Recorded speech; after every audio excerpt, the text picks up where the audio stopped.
Hey, part 2 of what I posted earlier. Relationships, men, women, different vibrational frequencies, different levels of consciousness, okay? We're kind of getting into this, where I left off in the last video, the first part. It's when people are coming from two totally different places. And guys, really my main point to this, I mentioned Teal Swan and how she's right. That basically when two people, and they can have a lot in common. I've been in a relationship situation like that where we had a lot in common. We might have had, good chemistry, fantastic chemistry. We might have had a lot of things we liked about each other. And people will have differences too. They need to have something to bring to the table to teach each other, whatever. But it still doesn't matter. It doesn't matter how much alike you are. It doesn't matter how much chemistry you have. If you are coming from two different levels of consciousness with each other, if you're on two different vibrational frequencies, you only end up hurting each other. And that's what's happening in a lot of our toxic relationships. I've had my relationship struggles. I still go through that stuff. I'm still working through a lot of that stuff. But I do like to share what I've learned as I go. That's what I'm here for. And when I say consciousness, okay, if this is something you're into studying or whatever, then this is for you. If it's not, it's not. I understand. When I say consciousness, most of you get what I mean. I mean that you can be very close to someone and have a lot alike, have a lot in common, have a good chemistry, but two totally drastically different mentalities. That's basically what the consciousness is. You are thinking, when they say ascending your consciousness or, in different dimensions, basically evolving your emotional and spiritual consciousness, you're basically on a different level of thinking and perceiving the world. Yes. Whole different mentality, different level of, it's not necessarily that one's better than the other. We're all on different levels. We're all growing at different paces, and all different levels in this world are necessary. If we all thought the same, and if we were all ahead or if we were all behind, then it wouldn't be any good. We wouldn't be able to learn from each other and keep the ascension going. That's what we're trying to do. And I'm not talking about in terms of you're a low human being or you're a high human being. No, I'm talking about freaking levels of consciousness. The way we think, the way we realize everything, our perceptions, our self-awareness, how aware we are of ourselves, our own actions, how we impact the people around us and their energy, how we impact society, humanity even. I'm talking about that. Now, when two different people are on two different levels of consciousness and they are trying to be together, yes, often it becomes toxic. Now, I'm not even going into unresolved childhood wounds, personality disorders, addictions. I'm not even getting into that shit being in the way. Trauma bonds, all that stuff. I'm not even talking about that. Right now, I'm just talking about two different levels of consciousness. And like Teal Swan said, you kind of have to realize that, wow, it's almost like sometimes it feels like a Romeo and Juliet story or a curse. Because you could be in a situation where the two of you love each other on the levels that you know how to love, on the level that you were brought up in childhood, how you've been treated all that time. Have you been to therapy or have you not? Have you learned to love yourself? That is where you're going to be meeting another person at, is depending on the work you've done in those areas. How much have you evolved your consciousness, your alignment with self, in working through those wounds, and how much you care about yourself and how much you know yourself? Or do you spend all your time not knowing yourself, trying not to feel yourself, trying to numb out? If you do those things and you've done them lifelong, then you're probably going to be a person who's pretty empty, who lacks self-awareness. And in being like that, lacking self-awareness, knowledge of your emotions, your thoughts, identifying them, controlling them, working through them, then you're probably going to be a person who just by the way you think hurts other people, because you'll be careless. You won't have a self-awareness. You won't have impulse control. You won't, necessarily see boundaries and all these things. You won't necessarily have as much empathy as you need. Yes, that happens a lot with unresolved childhood wounds, no therapy, addictions, just being on a lower level of consciousness or unaware. Doesn't necessarily mean you're a horrible person or you're not smart. There's lots of intelligent, wonderful, gifted, talented human beings that are on lower levels of consciousness, lower levels of vibration. That means they are not aligned with self, or they're not working on alignment with their true self. They're numbing out through too many drugs and alcohol. They are numbing out through distractions, constant, fickle, surface distractions. They don't want to be aware of themselves. It hurts too much. People avoid, okay? But that's where I'm going with this. If you needed a little explanation on kind of what I mean by all that, okay? Now, let's get back to it, where we left off in the other video. And that's basically what Teal Swan said. And I agree with her. If you're in a situation like that, it's very difficult. One person, may do drugs and alcohol, or maybe an addict, and maybe you're not, or maybe you're on a different medication or substance, or maybe the two of you just think drastically differently, but you do have this love, and you're just trying to work, with these levels. It's just, It's difficult, and you can either choose to accept each other just like that, which I do that for people anyway. I accept people right where they are. I don't come into people's lives to say, hey, you have to change right now. No. But being a spiritual person who also works on my emotional intelligence and my spiritual and emotional evolution over time. I've been working on these issues since I was a child. I'm passionate about psychology and just all these different things, spirituality. Then I'm going to expect some of that in a friendship or in a partnership. I'm going to expect that to at least be a person who is self-aware and wants to work on their own evolution at their own pace, of course. Now, to me, there's nothing wrong with that. Wanting to be around people who want to better themselves. There's nothing wrong with that. It doesn't mean you're a terrible person or anything. But people in certain circumstances and mentalities do hurt other people. They do. But you guys, just like in my partnership, we're still working through a lot of shit, and we're not really together, but we are together. We're not living together, but we do have a love for each other. It's hard to just throw that away. I just can't. But we've been through hell. We really have. And we're not just drudging along blindly to the issues. No. They've been slammed on the table. Trust me. And, I've said what I've said about it publicly, and I've said what I've said about it, he and I together. And you either have to learn to accept each other for the human beings you are, right where you are, and work through that pain and find some type of forgiveness, and you figure out which things that you just cannot forgive or you just cannot deal with or tolerate. You figure out which things you can let go and forgive and still have love. You find out which levels you can meet on, and if you can still deal there and it's okay with your soul, okay? Then, and it's not insulting to your soul to still connect with that person on those particular levels. If you want to meet each other right where you are, then that's fine if you can do that. But a lot of people have to end up cutting it off totally because it hurts too much. The betrayals keep happening. The misunderstandings keep happening. Oh, no relationship is going to be perfect.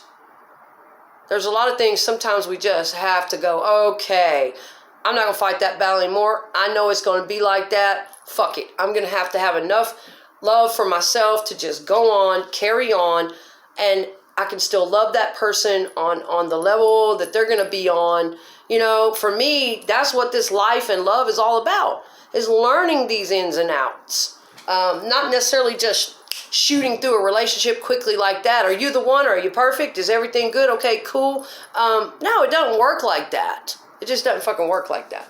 But you don't want to continue staying together with someone like what Teal was talking about, that you're just constantly hurting each other. If you can't come to any agreements at all, Okay, well, we can't live together, but we're still going to do, we're going to meet halfway. We're going to make these compromises. We're going to work through this. This is still fucked up, and I don't fucking appreciate that, and I'm pissed about this, and I wish you wouldn't do that.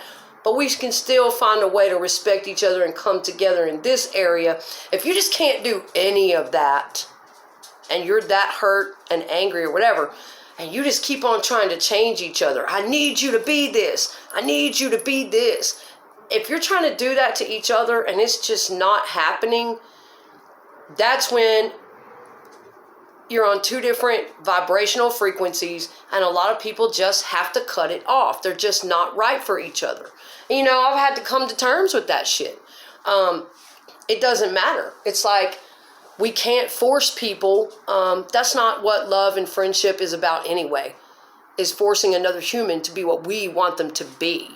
No. It's about getting to know the human that they are. And a lot of times that can be very dark. It can be very difficult. That's human. Okay? Now, I am not for putting up with abuse, people driving you crazy, people using, taking advantage. No. I'm not about that at all. And I stand up to that kind of thing. But you get what I'm saying, okay? Just carrying on from the last video. A lot of people really are doing that. They're not really getting progress made with the problems they've had, and they just keep coming at each other with no progress, no agreements being made, and wanting each other to change. And they're just not on the same frequency, and they can't get there. So a lot of times that's really what it is. But I have a few other notes here just to finish this up. I hate these long videos. They take forever to upload. But yes, okay, let's get back into this. Scientifically, we know that men and women are wired differently. And we know that men are wired to want to feel needed, to feel like he contributes something. If not, sometimes I can't even read my own damn writing. Hush! Head in the what? Oh, yeah. If you're just a woman around a man that's like, your head's always in the air, I don't need shit, yada, yada, yada, and you have a certain attitude, I can see that upsetting a guy. There's no need to be disrespectful to men. There's no need to walk around being so arrogant that whatever, what have you. Now, on the flip side of that, I don't think women should have to damsel in distress. Oh my goodness. I don't think we should have to water ourselves down either to be accepted by men, okay? I feel like we should be able to walk through this earth being exactly who we are. But that's that fine line sometimes we have to walk. It's like, if you are a strong, powerful woman on a certain frequency, then you're going to want to attract kind of that same frequency that can accept you. Because if it's a different frequency, they're going to feel so ashamed in your presence. They're going to feel lower as a man. They're going to feel threatened by who you are and how you run your life. That happens sometimes. And then that's why they say we should be careful about the frequency we attract and who we let in.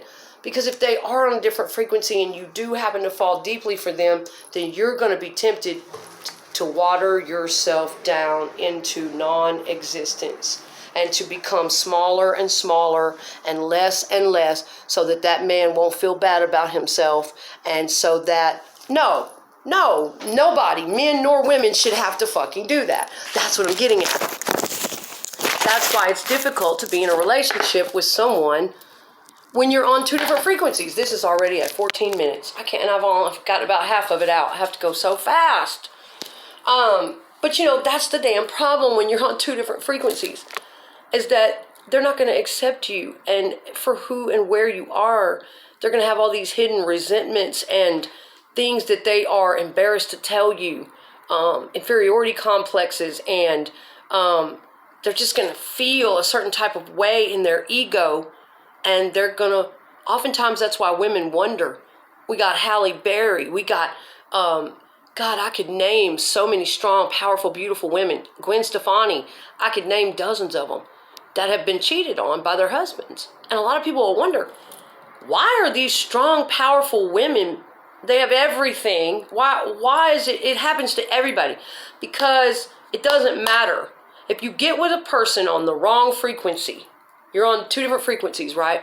And they haven't met themselves in an alignment with self. If they are still driven by an external locus of control, which I hear Pete Sapper at the Chosen 144 on YouTube mention a lot.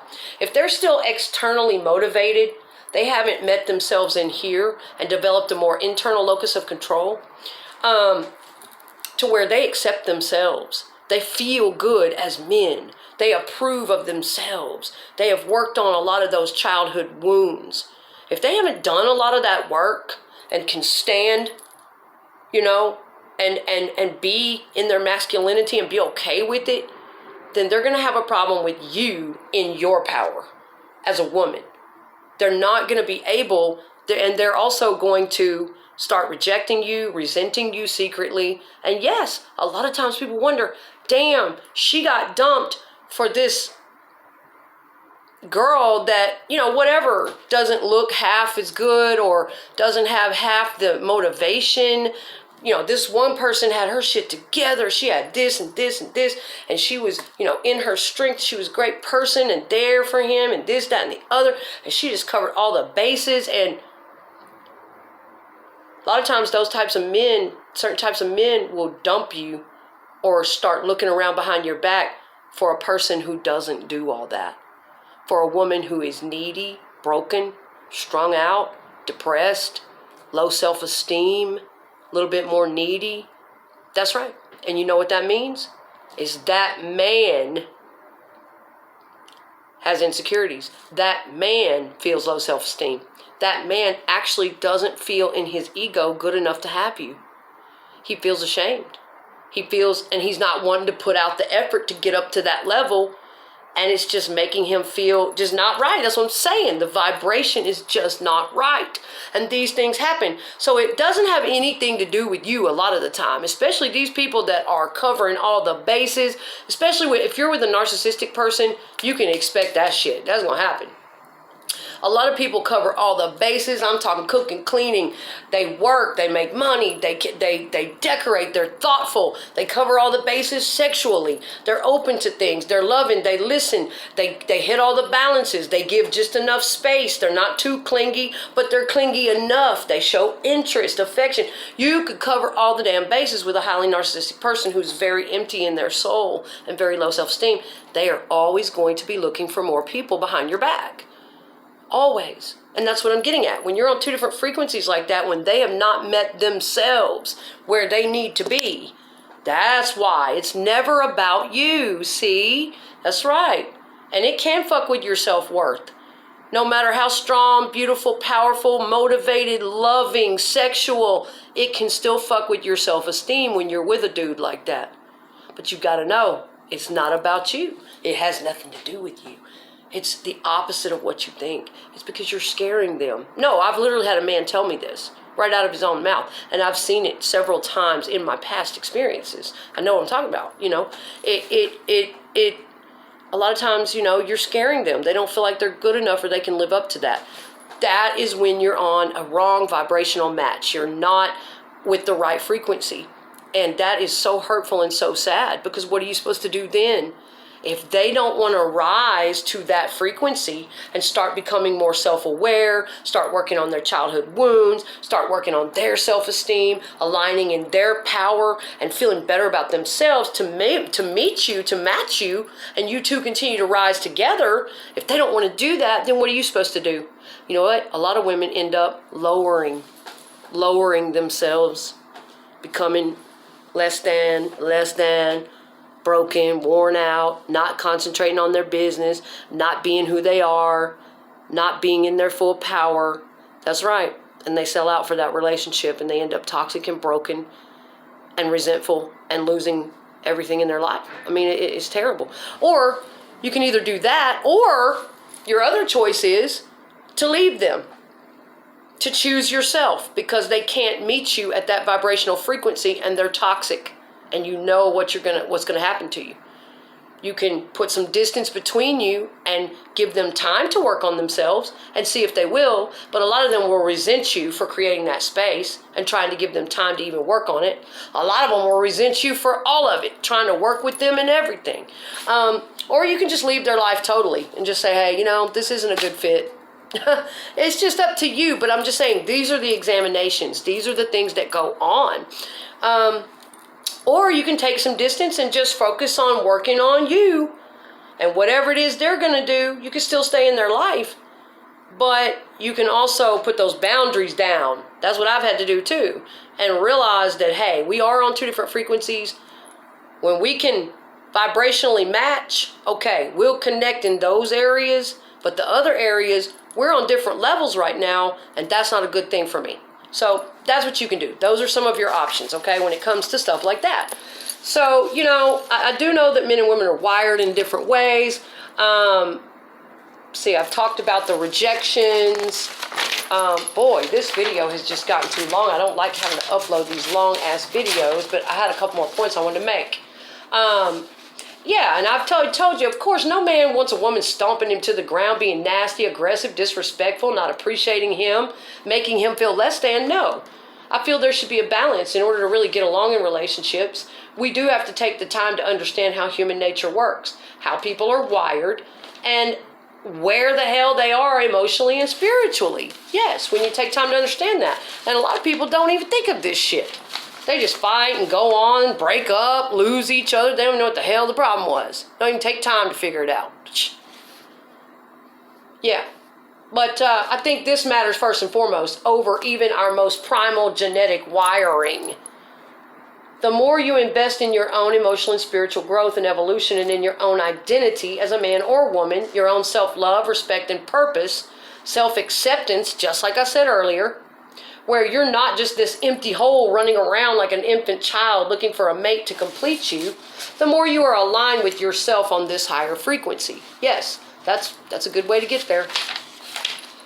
The less, when you're doing that, like I said, the less threatened you're going to be by a man or a woman, by anyone in this world who you try to pair up with or date.